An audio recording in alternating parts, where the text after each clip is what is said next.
ថ្ងៃមួយវាងយ៉ាងមីងនាំមិត្តម្នាក់មកពន្យល់លើកបង្ហាញពីវិធីការដែលនឹងធ្វើខ្លួនឲ្យទៅជាអ្នកសិក្សាស្រាវជ្រាវអំពីវត្ថុធាតុនៅលើលោកវាងយ៉ាងមីងចង្អុលទៅដើមឫស្សីមួយដើម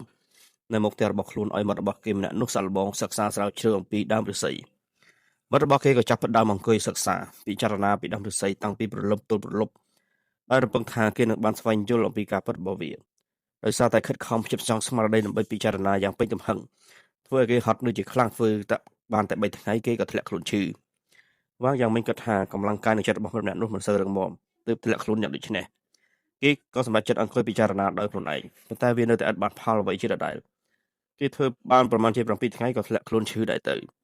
អ្នកទាំងពីរអង្គុយដកដង្ហើមធំទទួលអារម្មណ៍ថាចង់ធ្វើជាអ្នកស្រាវជ្រាវមិនមែនជារឿងងាយស្រួលឡើយក្រោយពីនោះមកគេក៏លែងមានការព្យាយាមក្នុងការសិក្សាស្រាវជ្រាវតទៅទៀត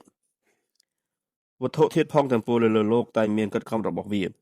មនុស្សដែលអាចទទួលការដឹងពីកិត្តខំទាំងនោះបានលុះត្រាតែបានឆ្លងកាត់បទពិសោធន៍ក្នុងសង្គមទើបអាចទៅរួចដើម្បីឲ្យដឹងពីហេតុផលនៃការ